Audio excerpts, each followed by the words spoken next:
It's great to be here. Thank you first to the Asian Racing Conference for inviting me here from Hong Kong to speak to all of you guys. Although my incredibly embarrassing American accent belies it, I actually grew up right across the Tasman in New Zealand. And I grew up coming to Melbourne quite a bit. It was one of my favorite childhood destinations. But it's been 25 years since I last came here. I came here more recently than David, based on what he told us this morning. So it is great. I'm absolutely chuffed to be back here again. Now, before I dive into this presentation, I need to set some context anchors. Here's 4 that I want you to think about. The first is this presentation is not about horse racing, nor is it about your current fans. That might, by the way, be a problem. If it were supposed to be about horse racing fans and your industry as it is today, I'm absolutely the wrong person to have on stage. The second thing to keep in mind is that this presentation is about the intersection of Gen Z behaviors and internet technologies. Now, there's a lot of research, an entire ocean of research about Gen Zs and how fundamentally different they are to every generation before them. Honestly, the basic summary is that this gap is astronomical. But what we know and understand about that Gen Z cannot be boiled down into summaries. It cannot be covered into a single session. So we have to double click somewhere. And in today's session, we're going to double click in on how those differences are expressed very specifically in the way they engage with digital technologies, how it coalesces into their online behavior. It is not comprehensive to what Gen Z, who Gen Z are and what they do. It is very specifically a slice of their life on the digital platforms. The third thing is that this is a presentation about disruption of traditional industries. Before becoming a masochist by starting 2 Web3 companies in the middle of a bear market, I practiced being a masochist by being the CEO of a very, very old news organization, the South China Morning Post in Hong Kong. So I am intimately and painfully familiar with what new technologies can do to completely upend traditional businesses. And as bad as what the internet did to news was, I believe that what Web3 is about to do to all sorts of industries, including media once again, potentially to horse racing, might be multiples of that kind of impact. So my hope is today that we will provide a point of view which shows you that this is an existential concern, but at the same time, it is also an incredible opportunity. And then finally, the fourth anchoring context is that this is only part 1 of 2 for the presentation. The second part, where I will dive deeper into the technology, is going to happen on Friday morning, a little bit of self-promotion, but I was asked to make sure that after Thursday night's festivities that you guys will come back on Friday morning. So on Friday morning, we'll go a little bit deeper into the actual technology itself and the applications of those technologies. So with that said, let's meet Gen Z. Born between 1995 and 2010, these kids are between the ages of 13 and about 28 at this point. They're in their first or second jobs. The oldest are in their first or second jobs. Many of them are still tweens. They already make up about a fifth of the world's population, 1.7 billion people. And by 2026, in 3 years, they are going to surpass millennials as the largest consumer base, as calculated by consumption power. Now, I'm sure many of the folks in this room are still concerned about millennials. Let me tell you, as a millennial, actually, I am what they call a geriatric millennial, at the top end of the millennial generation. I'm 40. If you're still concerned about millennials, I'm sorry to say, you've already missed the plot. We have to move on. There is a next generation that is larger, that has behaviors that are so different from everyone else before them. We have to learn about them and serve them. There are a few things about Gen Z that you really, really should know. The first is that they are true digital natives. True digital natives. Millennials have claimed to be digital natives. We did not grow up the way that Gen Z did. Gen Z now spend upwards of 10 hours a day connected to the internet, directly online. COVID has not helped that. 95% of Gen Z consume videos specifically on YouTube. 40% of Gen Z have replaced Google search with TikTok. No one in this room thinks about TikTok as a search engine. To Gen Z, it is. It is where they find new information. It is where their consumption behaviors, the viewpoint of the world might be shaped. Scarily, the technologies that we spend a lot of time on, or actually building for as executives, Facebook, Twitter, WhatsApp, less than 30% of Gen Z use those platforms. To them, those three platforms are already last generation. Imagine what they think about more traditional brands, not even Facebook, Twitter, and WhatsApp. Gen Z is also a generation of true creators. They believe that their value to the world is in creation. And you know what? They have a right to that belief. 260 million Gen Z are already global content creators. That is 15% of the Gen Z population as of today. And by the way, 50% of the population has not even graduated university yet. And already 15% of them are content creators. 50% of Gen Z believe that their motivations in life ought to be non-monetary.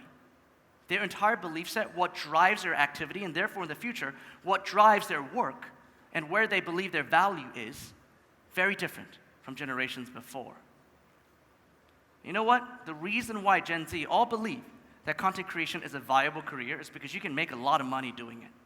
Right now, content creators, even before, frankly speaking, the content creation ecosystem has matured, is already paying out content creators at an average of $100,000 for those who are successful. That's about the top 25% of content creators, at least $100,000. Oh, sorry, average $100,000. So content creation is not only a viable choice, actually, among Gen Z, it is the number one career goal is to become a content creator and influencer. This is also a generation of true digital owners. 65% of Gen Z have spent money on digital assets. So this is not a fad. This is not a flash in the pan. This is not something that only a small percentage of this generation does. The majority of this generation have already spent money on digital assets. Again, 50% of them haven't even graduated university yet. On an annual basis, Gen Z spends $54 billion on virtual goods, what we call virtual goods today. Gen Z will refer to it as digital goods, and this is a great time to bring up the fact that digital is not virtual. Those two words no longer equate to one another, because when we say virtual, what we mean are things that are not quote-unquote real. To Gen Z, all these things that they buy online are very, very real to them. By the way, $54 billion a year spent on digital assets, that's more than double all the money that's spent in the music industry, which is only about $25 billion a year at this point. 72% of Gen Z say owning digital items feels absolutely no different than owning physical goods. To them, digital assets are real assets. They are real things. They're no longer quote-unquote virtual. This is also a generation that prefers anonymity, especially for the sake of creation. In Asia, 65% of Gen Z prefer to use effectively anonymous identities than their real identity. The majority of them think that digital impressions are more important than what we call in real life impressions, and 70% of them need privacy to be able to actually express themselves. Now, these things, these stats, what they add up to is that digital identities are more important for this generation than their real life identity. Who they are online, right? They're anonymous, at best pseudonymous identities online, are far more important to them than what their passport or what their driver's license says. This is also a generation that cares deeply about digital community. 66% of Gen Z believe that communities ought to be organized around causes and interests, no longer around demographics and geographics.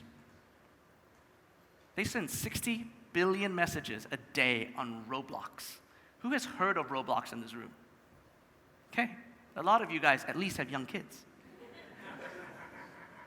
How many of you guys have given birthday presents in Robux? 60 billion messages are sent a day on Roblox. It's a gaming platform. In context, only 100 billion messages are sent worldwide on WhatsApp on a daily basis. Roblox is catching up. 81% of Gen Z rely on their online communities to tell them what to believe about the world.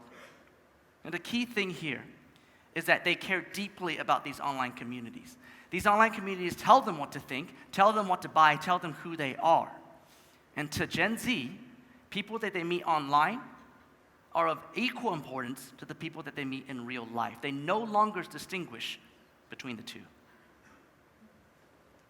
And the last slide I'll show in this section, courtesy of a Hong Kong Jockey Club survey, is that Gen Z are a generation of calculated risk takers. Should be very good news for people in this room. 35% of Gen Z view wagering as positive. That's compared to 8 or 9% when it comes to Gen X and Gen Y. Significantly more Gen Z believe that wagering is a positive thing. So much of their life, actually, is around wagering. The way that they have been raised in gaming communities is around wagering. This is natural habit to Gen Z, calculated wagering.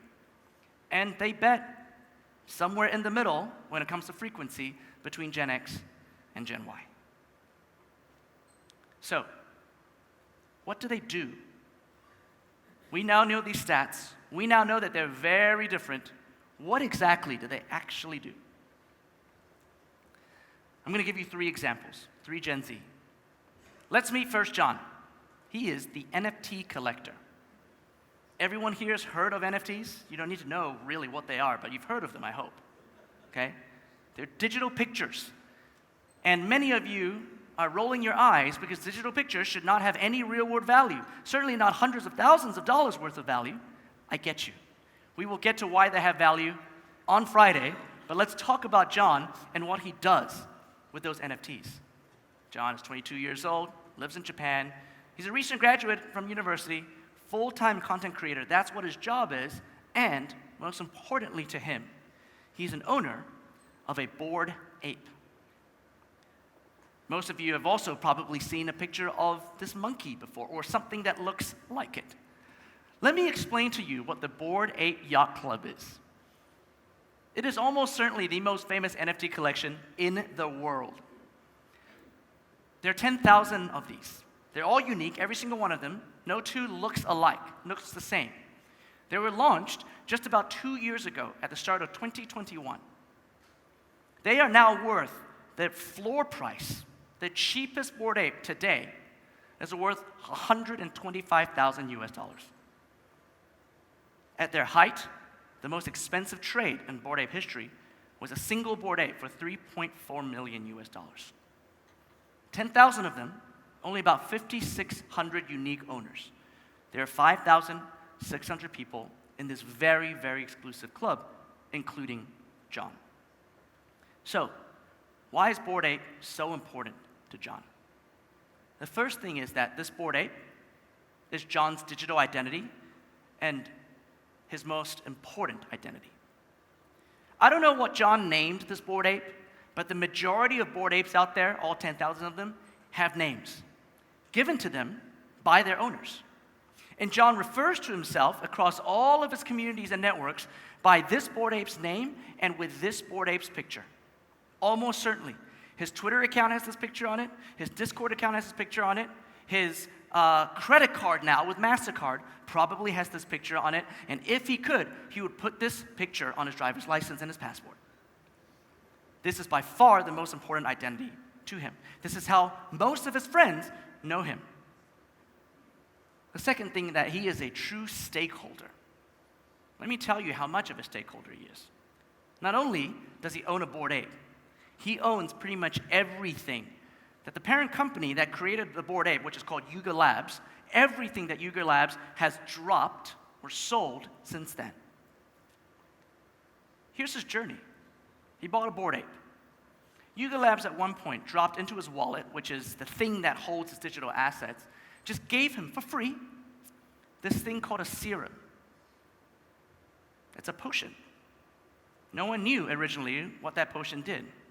Eventually, it turns out that if you are a Bored Ape owner and you also have serum, you can inject your Bored Ape with the serum, and guess what happens? You generate 2 additional NFTs that are called mutant apes. Those 2 NFTs, you can then turn around and flip for 10 to 50,000 US dollars each. You effectively just made 100,000 US dollars out of nothing.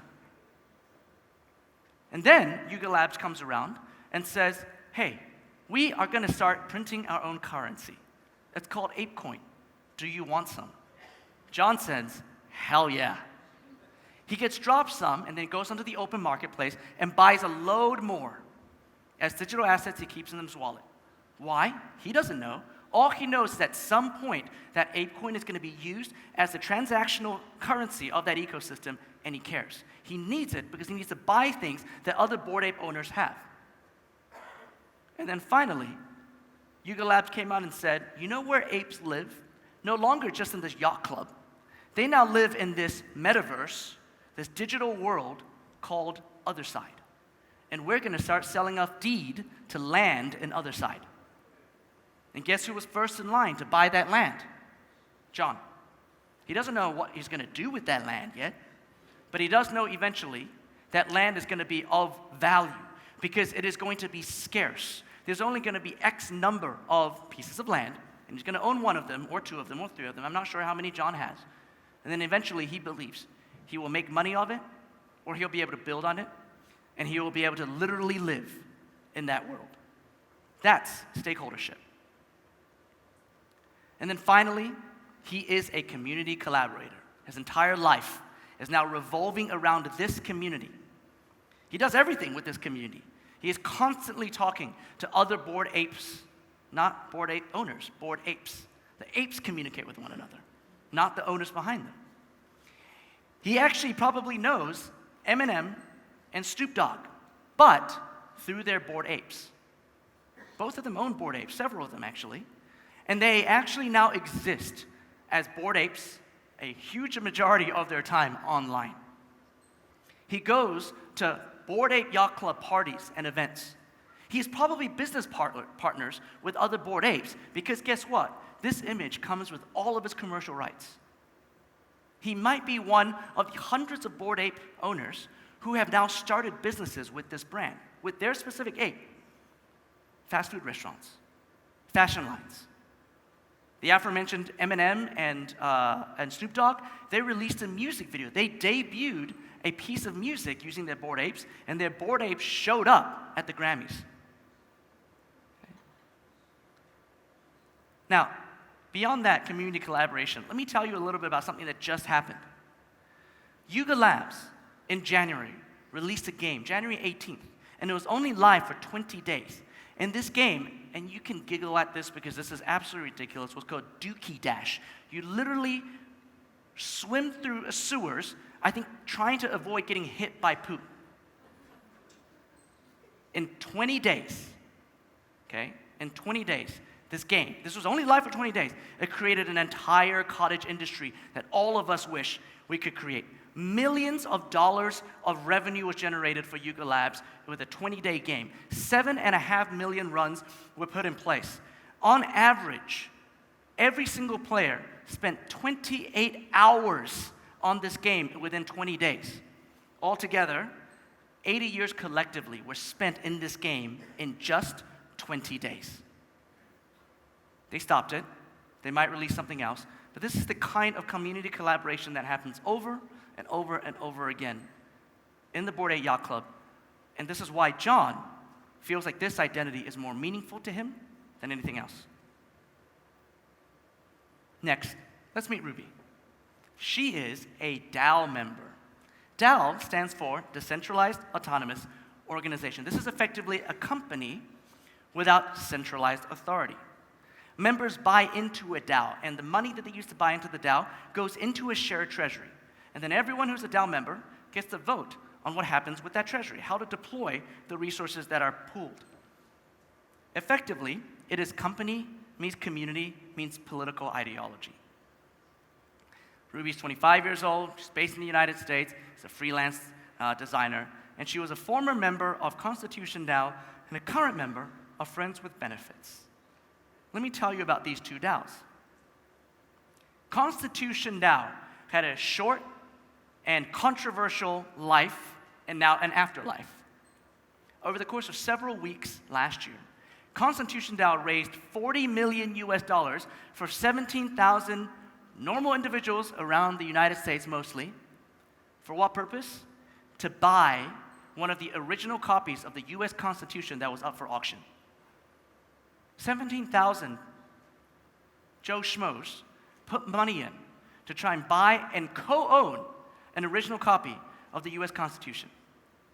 They eventually failed. You know why? Because enemy number one, he is the arch villain in the world of Web3, Ken Griffin, decided to mess with this community and outbid them by $3 million.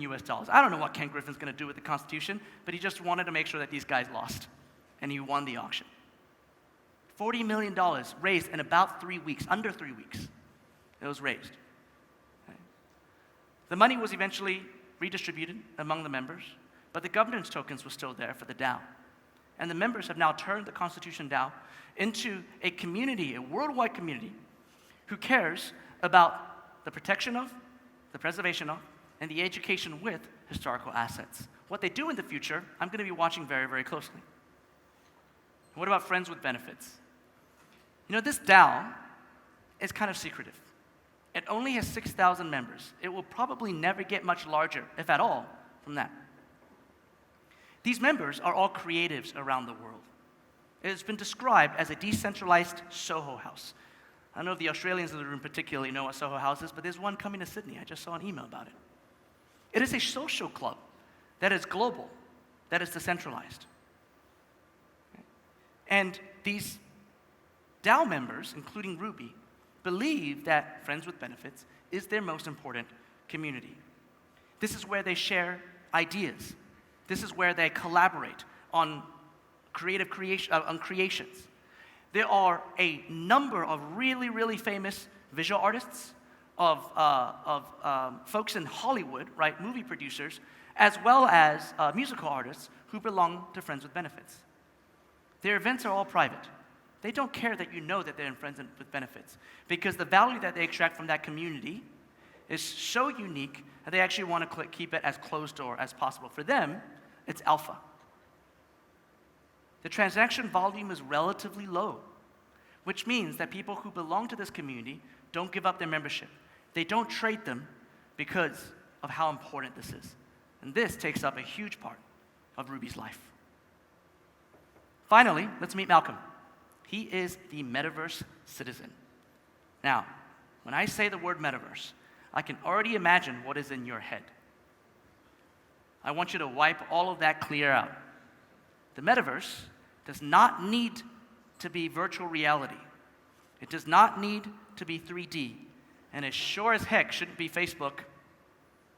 The open metaverse is actually a digital environment in which unique digital identities can uniquely exist and interact with one another, and where individuals can own their own assets, their own creation, and their own data.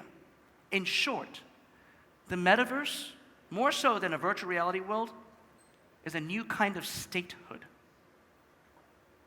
It's a new country that is borderless, that is inclusive, that actually has all the elements necessary to eventually form a fully functioning and sustainable economy. That might sound ridiculous to you today, but remember this presentation 5 years from now, because I guarantee you that that will be reality. Metaverse is a new version of statehood, and Malcolm is one of its citizens. There isn't, by the way, just one metaverse. The open metaverse, there might end up being hundreds, if not thousands, of different metaverses, many of which are going to be interconnected, so you can travel from one metaverse and another. But most importantly, as a metaverse citizen, you can exist in multiple metaverses at the same time. It's not the same as those of us who are lucky enough to hold multiple passports. I cannot be in more than one location at once. I'm here in Australia. But in the metaverse, you can be in multiple states, multiple places at the exact same time. So Malcolm, 19 years old, lives in Hong Kong, university student. He owns virtual land in the sandbox. Who's heard of the sandbox here? Okay, a smattering of hands. Go learn about the sandbox and its peers. This is a virtual world that has been selling, it's a digital world that has been selling land for the last couple of years. Okay. Literally just a piece of land, which the sandbox, the company says, is going to be limited in quantity, that there's going to be scarce land. Okay. And they have been selling land for several years. There are lots of individuals around the world who own this land. There are also a lot of huge companies who own this land. The South China Morning Post, as an example, owns a big chunk of land in Sandbox. HSBC owns land. PwC owns land.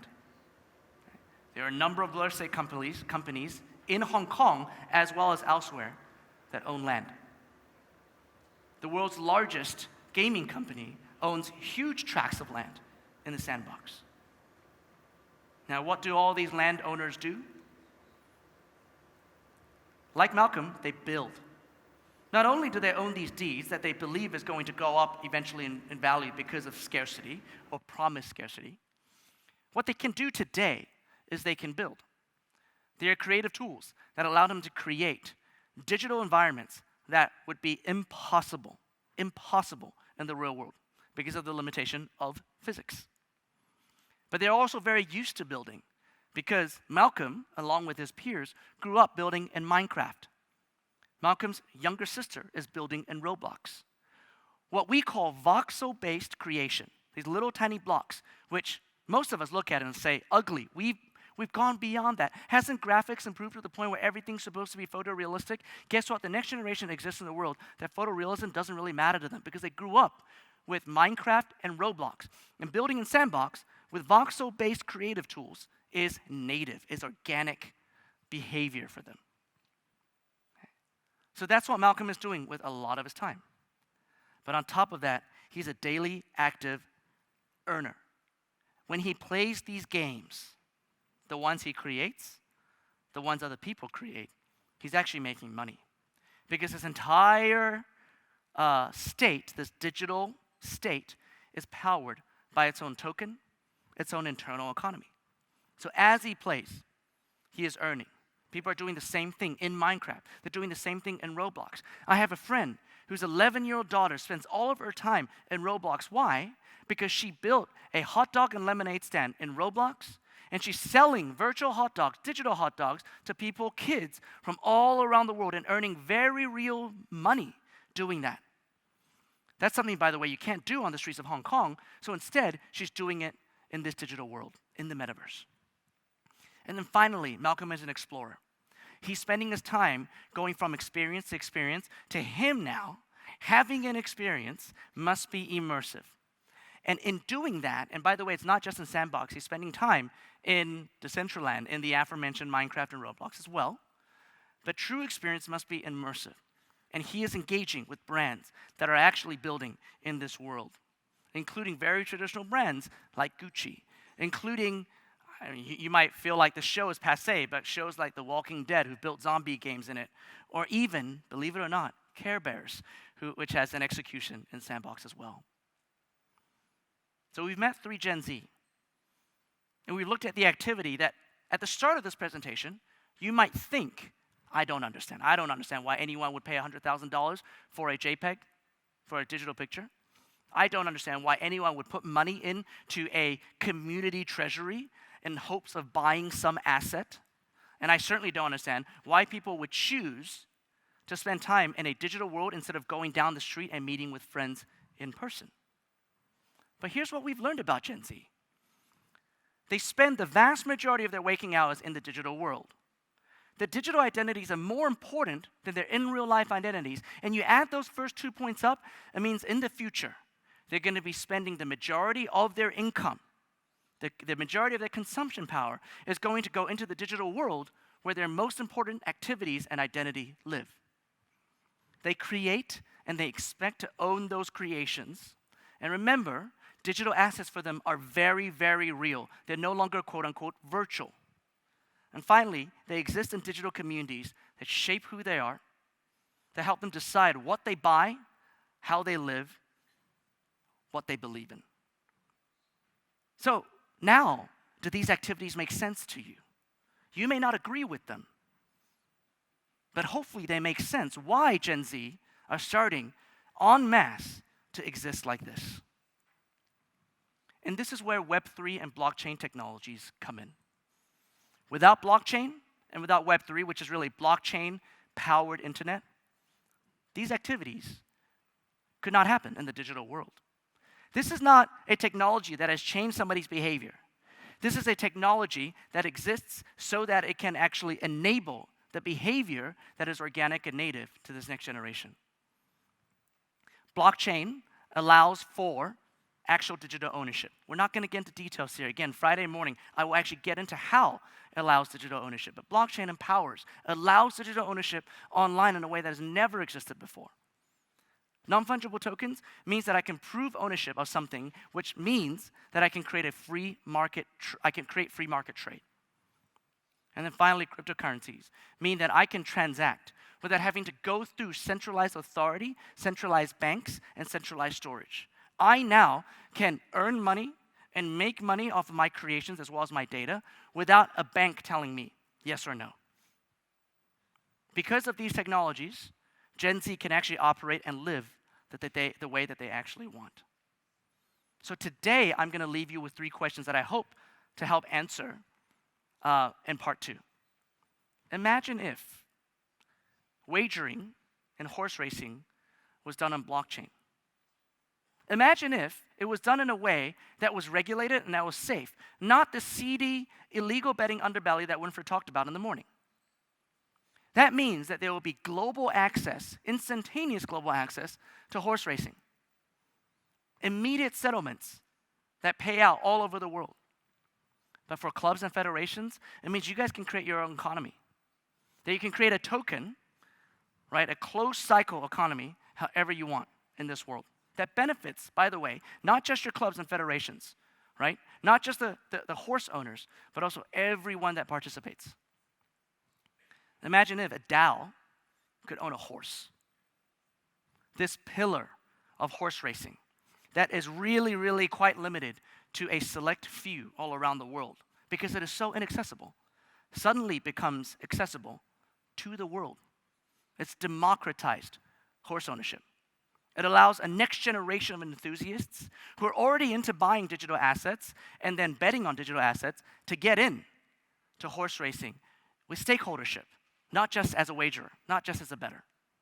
They will, by the way, at that point care about the future of horse racing, about integrity, about horse welfare, about the future of community and the future of the business itself.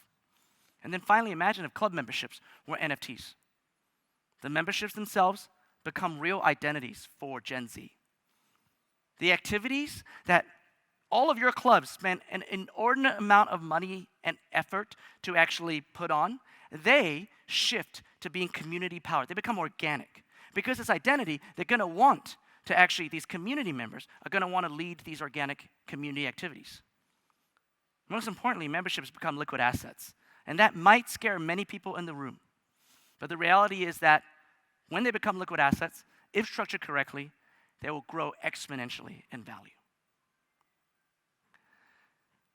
I appreciate the time you guys have spent with me today. Hopefully I've gotten you guys thinking.